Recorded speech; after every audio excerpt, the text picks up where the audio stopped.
welcome back to the FNZ 90 Plus Free podcast, where free football supporters take a look into the dressing room, chatting to former professional footballers about their experiences on and off the pitch.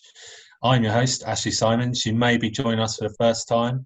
Make sure you watch or listen to our previous episodes available on YouTube, Spotify and Apple Podcasts. And if you're back again, make sure you give us that much needed 5-star rating, hit that like button and subscribe. Don't forget to subscribe. Tonight, I'm joined by my esteemed colleagues, Andy and Tux. Andy, it's your debut on the pod tonight, mate. You missed some great guests so far in John Solarco, better known for his time at Palace, and Tony Dinning, who won promotion with Stockport and Wigan. How are you this evening? Nervous, mate? No, I'm looking forward to getting into the swing of it and, chatting to a few little legends. So. Nice one. Tux, much like myself, mate, you're part of the furniture on the channel, but very much a Harry Redknapp of recruitment in the world of podcasts. How are you tonight, mate? Yeah, not bad at all. Really good. Good, right. So tonight we're joined by another former Premier League great, a player who represented England no less than 21 times and made over 800 career appearances. This man is without a doubt a legend on Tyneside. Rob Lee. Rob, welcome to the show, mate. How are you doing tonight? Very good. How you doing, guys? Yeah, really good, mate. Good to hear. Rob, as this is a new show, you won't be familiar with the format, so I'll give you a quick rundown of how it works. Just imagine you're in a pub with three blokes and for some strange apparent reason you need to impress us with the best stories you've got in the locker. Now, having played for the Geordies for a number of years whilst representing England, I'm sure you've got some absolute belters to share. Is that okay? Yeah, you carry on. I'll do my best to answer the questions. Right then, boys, where are we? So, Tux will start the questions. Go for it, mate. Okay, yeah, first and foremost, Rob, thanks very much for joining us. So before we come into your career as a professional footballer, I'd like to just kind of go back in time with you. So from the love of football, you know, the kind of family sort of feel to it all, where did it all start for you as a young boy? Started like most people's. I played football in the park. I played with my dad, who wasn't very good. None of the family really played football. My granddad was a big West Ham fan. He used to take over the park and play football with him, and just enjoyed playing it really. And then progressed from there. I played for school teams. I played for district teams. Had trials at West Ham. Got told I wasn't good enough by Tottenham. And then went back to playing just Sunday league football at the age of, I think it was 16. I just carried on playing with mates, enjoying football, and then was scouted by Charlton Athletic. So was there a point in your childhood where you watched football games, whether you went to actual stadiums and watched live football or went to, watched it on TV? Was there any sort of times that you did that or support a team? Yeah, I was a West Ham fan. I was a big West Ham fan. All my mates are West Ham fans. I lived around the area. Always went to. If I went to any game live, it was Upton Park to watch the West Ham boys. You know, Billy Bonds, Trevor Brooking, Alan Devonshire, all these sort of guys. But a lot of time I was playing Saturday morning, Saturday afternoon, Sunday morning. I just love playing football, and that's what I do. But I was a West Ham fan as a kid, yeah. Yeah. So obviously, parts of your childhood have obviously inspired you to led you onto the career that you've had. I think obviously most people will fondly remember you from your time at Newcastle, which we'll touch on in the interview coming up. But you've obviously had real success at your first club, Charlton, where you played Premier League football before ultimately falling victim to relegation. Just talk me through that part of your career. So when you was at Charlton, talk me through that sort of time before we head on to Newcastle, where I'm sure Andy's got some good questions. But yeah, just talk to us about your time at Charlton. Yeah, I signed for Charlton as a 70-year-old. I was actually, in those days, you had to do a 2-year apprenticeship, but I was too often to start it. I was a year into it, that would have been, so I had to sign as a pro. But yeah, I still had to do all the awful jobs that in those days that apprentices have to do. I was playing in the youth team, played in the reserves 4 or 5 times, and then by the March time, I think it was, I made my debut. And I was a striker in those days. I was a prolific striker, so quick, nimble, and could score a few goals. So I scored on my debut. I think I scored 3 or 4 goals in 10 games towards the end of that season, and went on and signed again and again and again, and I ended up staying 8 years, and I loved it. It was a great time. My dad supported Charlton so he used to take me over there, and everyone I think is aware I worked on the turnstiles for a few games, so I could watch the games in the after I'd finished. You know, so I had some big heroes of Derek Howes, Mike Flanagan, Keith Peacock.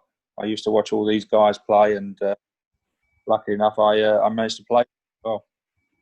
So just before we delve into the Newcastle chat, then was it difficult to leave Charlton to then go on to Newcastle? Obviously, you've got a lot of affiliation with Charlton, so was it difficult to leave? Not really. Not at the time. I was 25, 26. As you said, we've been in the First Division Premier League as it is now a couple of times. We got relegated, and I just got to a time in my career when I just wanted to see if I could play at a high level. I was playing comfortably. Charlton. I was now a right winger because I didn't score enough goals up front. So I managed to score a few goals.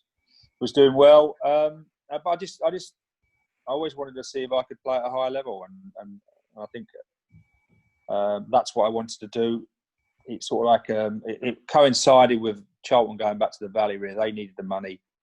I wanted to get away, and so it was a sort of like a compromise where they allowed me to go, and they got their money, went back to the Valley, and I got my move to Newcastle. Yeah, and so it worked out. So obviously Andy's got some good questions surrounding your time at Newcastle. So Andy, take it away, mate.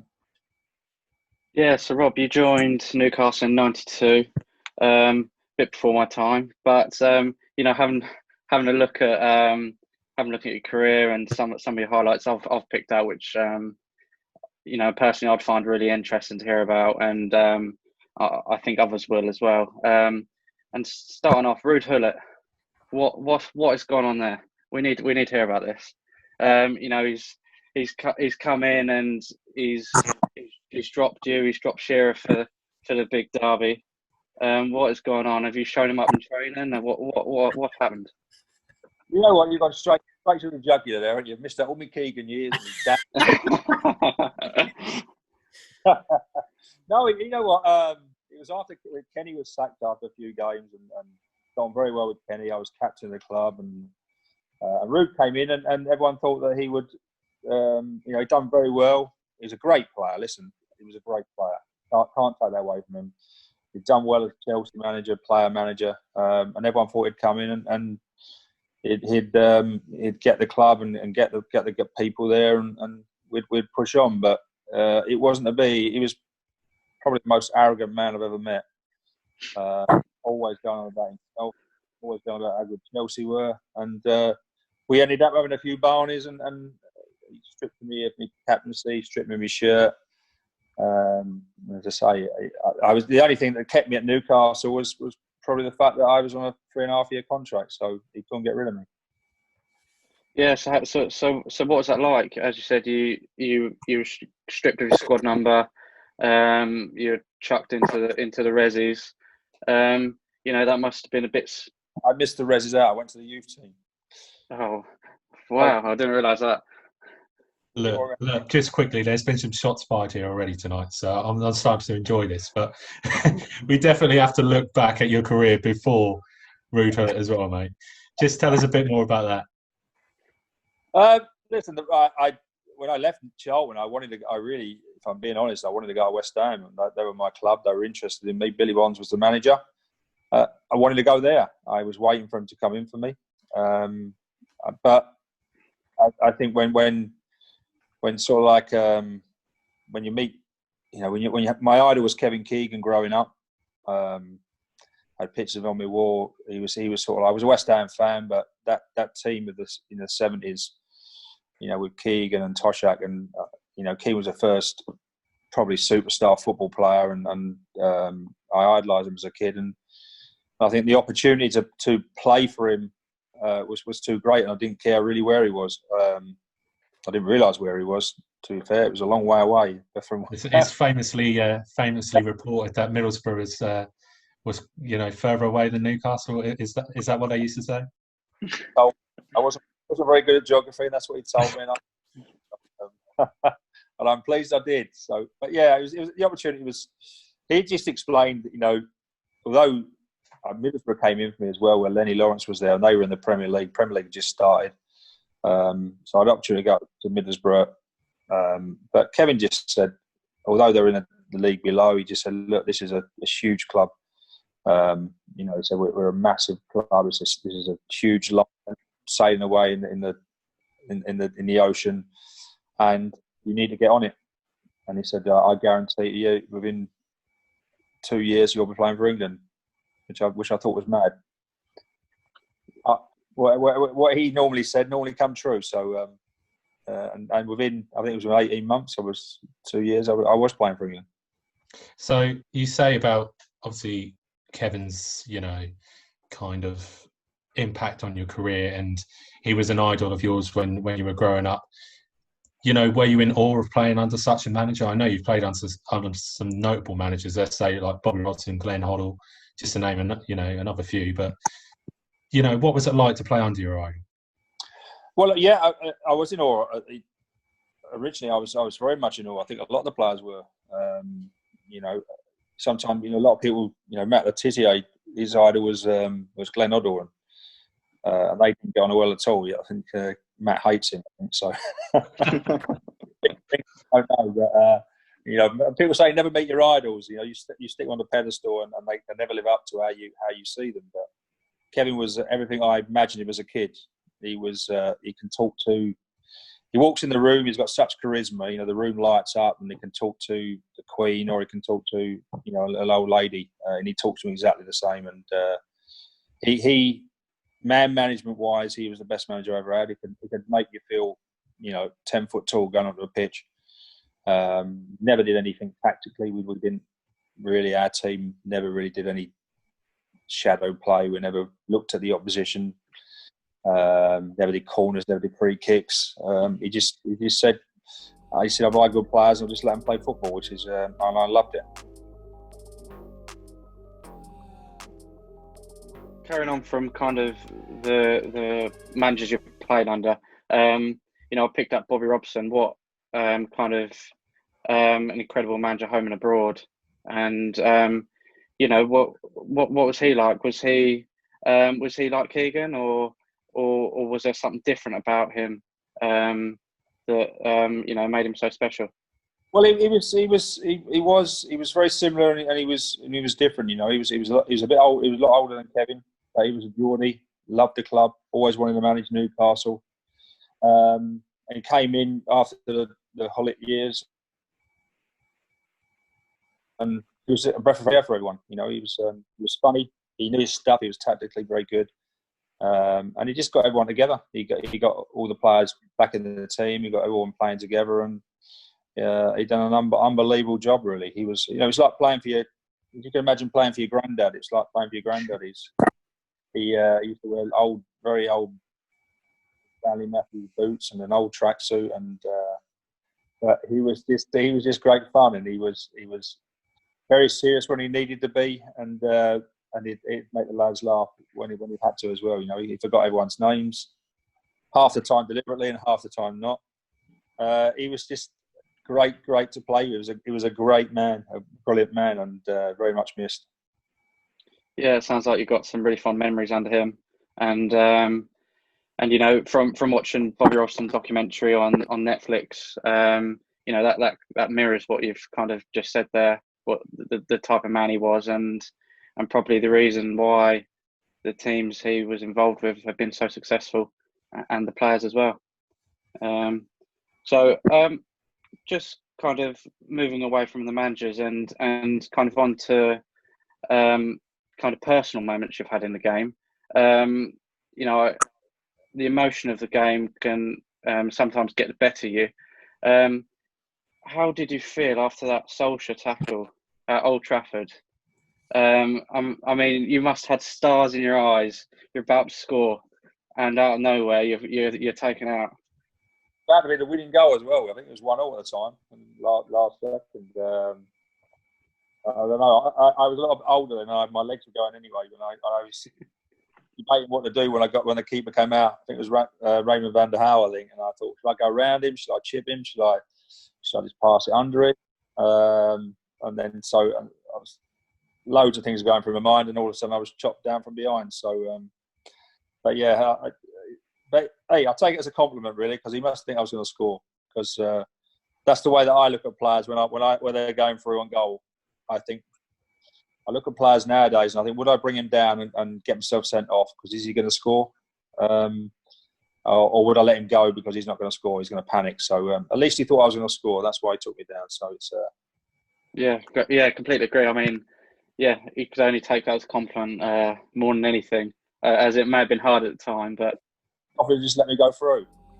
He could have just let you go through and score.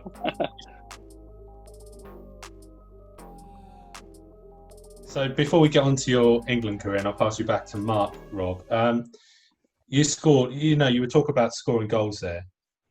Mate, I've watched montages of your goals. You scored some absolute bangers, mate. Same, aren't they? They are absolute pucker goals, every single one of them.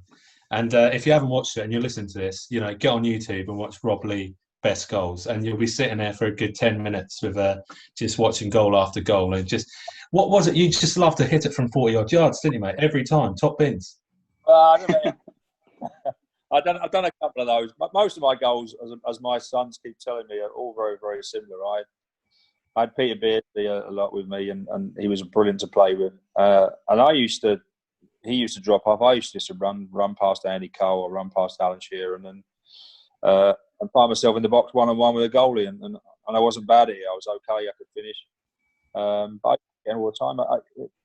You look at even around now, I think it's a dying art of Frank Lampard and Steven Gerrard probably used to do it. Probably the last people to do it, but you never see players now running past their centre forwards, and it's so difficult to crack.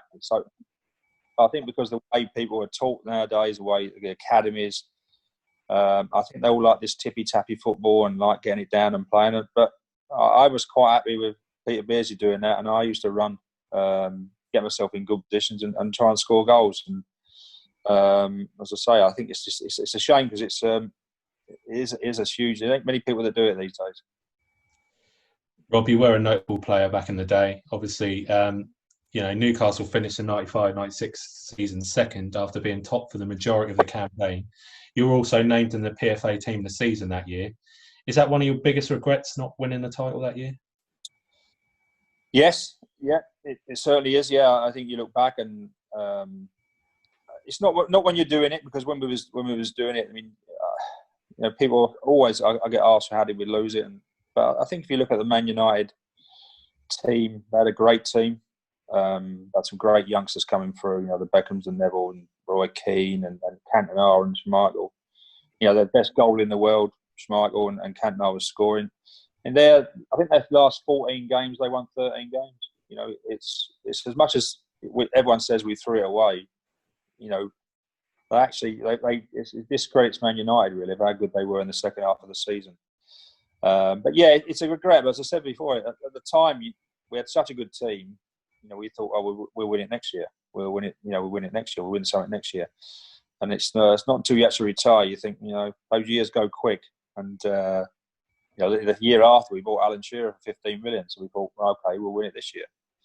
But then you can't foresee different things happening. Kevin Keegan leaving the club was a major blow for Newcastle, and I think that they've never recovered from that. If Kevin would have been at Newcastle as long as Alex was at Man United, without a doubt, Newcastle would have won something. Without a doubt. So is that, would you say, one of your personal regrets that Kevin Keegan went too soon? Yes, again, definitely.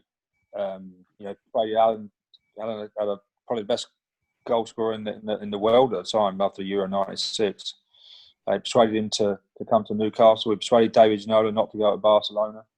We had a great team. We had some great players: Asprilla, Ginola, Keith Gillespie, David Barry. We had Philippe Albert.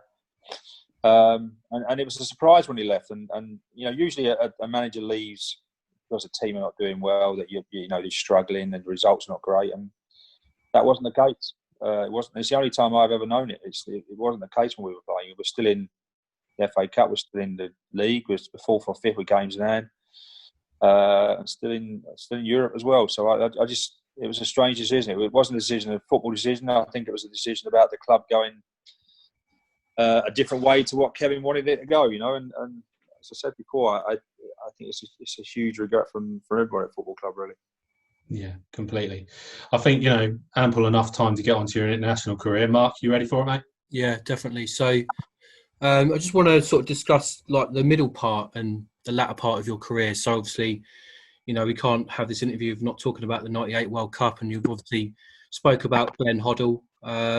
You know, iconic moments there in that World Cup with obviously Beckham sending off Owen's iconic goal against Argentina. I mean, what was the tournament like for you personally? And obviously, you know, it was some of it probably regret, but for you personally, what was it like? Well, first of all, obviously I got left 6. I was one of the you know, so after losing our 12-point lead, and I also got left out of Euro '96 by Terry Venables very, very late on, so which was a huge blow. So to get included in the World Cup squad was you know, I wanted to play in a major tournament. Well, personally, I think that '96 was my year. That's when I was at my peak. I think I was doing okay. I was still playing well, but I probably was a bit past my, you know, when you want to be at your peak in a major tournament. So I was only really, you know, I was a squad player really. I'd played in some of the World Cup qualifiers, but you know, had Paul Scholes coming through, and a lot of good youngsters come, Michael Owen, and so I knew sort of like I wasn't going to, unless we had injuries, I wasn't really going to play. But it was a fantastic experience. It was one that I'll always remember. I loved playing for Glenn Hoddle. I thought he was, you know, talk about Kevin Keegan being a great motivator, a great manager. I mean, Glenn Hoddle was the best coach I ever had, coaching wise and tactical wise. He was absolutely, the sessions he put on, and you know, he's still a great player as well. He could still ping the ball around, and I got on very, very well with him. And again, it's when he left, I think it was a major blow for England. And again, it wasn't for football reasons. Yeah. So obviously you had your time at England, and then obviously leaving Newcastle, you then went on to play for Derby, West Ham, who you've also spoken about during the interview, a bit of a close affiliation with them before moving on to Oldham and then Wickham. Take me through your time there, some of the clubs, the highs and lows for you personally, and just what you've experienced in those times. Well, I don't know.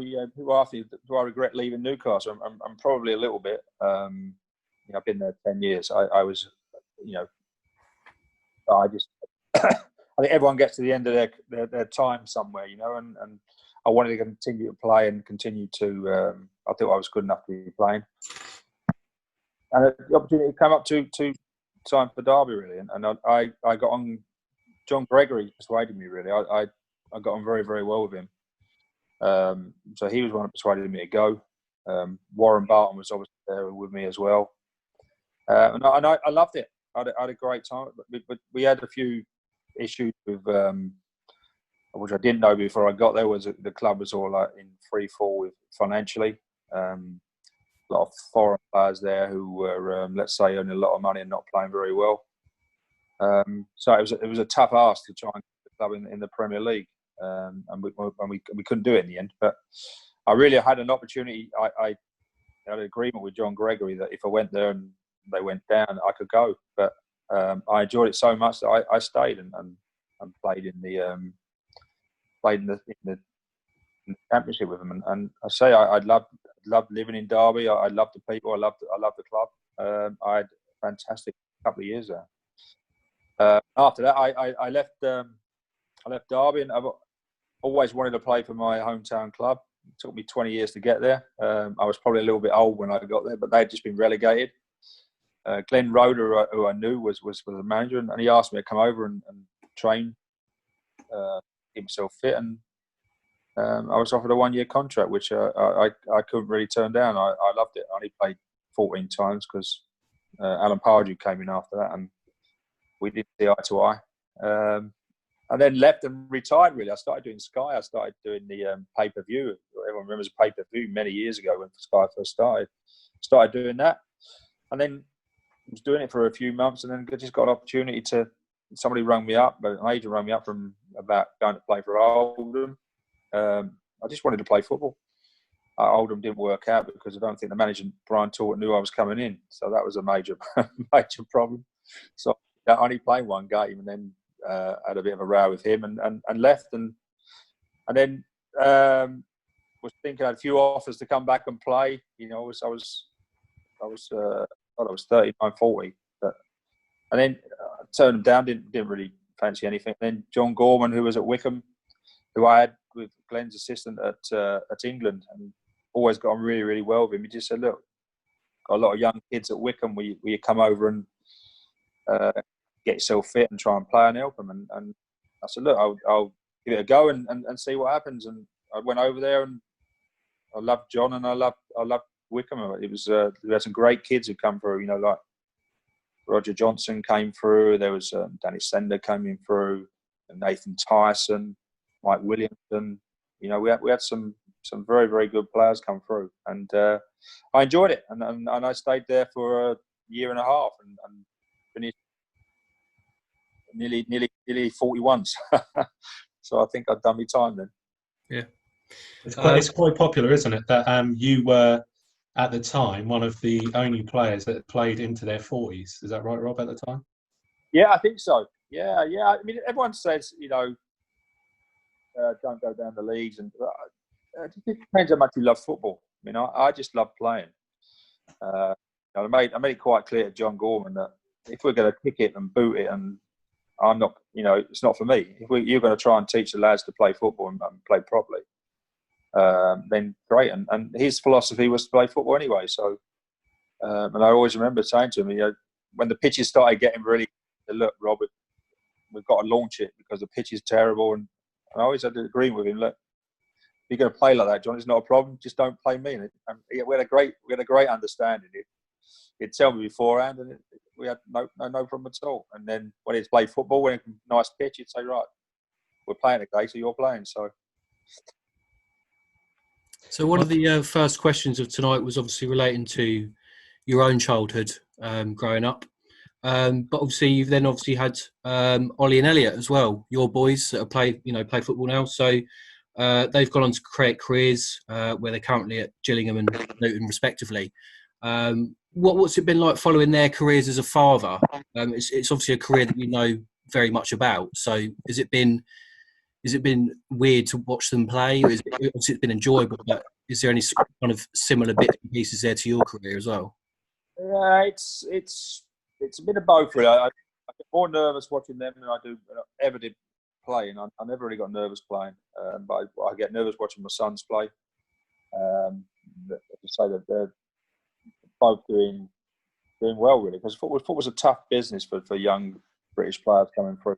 You know, when I first come through, I was fighting against probably the best players in England and Great Britain, but they're fighting against the best players in the world now. You know, they got clubs can pick any club, any players out, and I think the young British guys don't really get the opportunity they should have. You know, they get discarded very quickly because they can bring somebody else in from, you know, a foreign player in, sometimes cheaper and sometimes. It's very difficult. So they both started at West Ham. They both had different careers. Ollie's now actually left Gillingham. He's back at Hearts because they were both at Luton Town. They've done really well. They got promoted. Ollie then went on to play for Hearts. Elliot stayed at Luton. They've done really well. I love watching them. I love watching Elliot when he's playing for Luton, and I went all the time to watch Ollie at Hearts. And when he was alone at Gillingham with Steve Evans, I watched him all the time. So I love watching the games. I prefer watching, if I'm being honest, watching lower league games than Premier League games. I think the Premier League now has got a little bit boring. Apart from Liverpool and maybe Man City, maybe it's when we played, we sort of like entertained people. I don't know. Now it's sort of like we have the coaches that don't want to lose. If I was brought up with Kevin Keegan, let's go and win. You know, wherever a game, let's win. and maybe that's made me very old and cynical, maybe. So after your retirement as well, you've done a lot of media work, but just recently you've been on Harry's Heroes, the ITV show. That's been really good to watch, actually. So it must have been, from a football fan and obviously a football player back in your day. What was it like to be back around those sort of teammates that were your teammates and something that you grew up watching?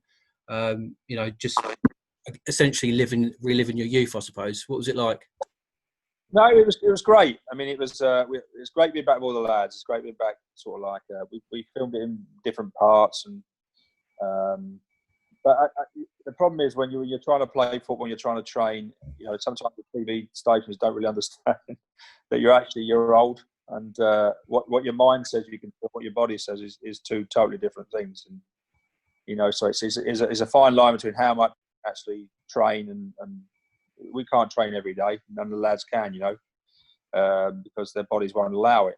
So you have to sort of it is a fine line of how you do it. But my left knee now has been buggered for 5 years probably. So, but I just love it so much that I try and play as much as I possibly can, But no, it's been great fun. It's been great being with all the lads. We've had some fantastic trips.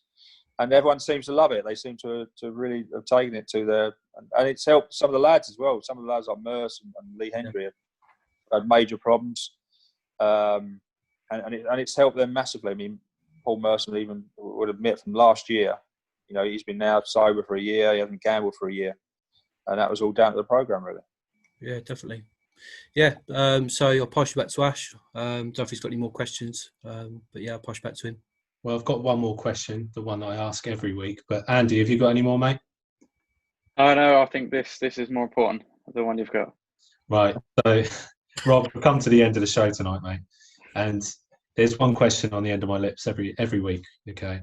We're looking to get this player on the channel. He's a bit of an enigma in the footballing world. He's played quite a healthy career in England, I would say. But do you know Dele Adebola? No. There's a simple answer. Most people do know. Dele Adebola, no. That is unbelievable, isn't it? Every time we ask, do you know this, right? We've spoke to a number of footballers, right? No, none of them know Dele Adebola. He's elusive. Well, I know who he is, but I wouldn't know.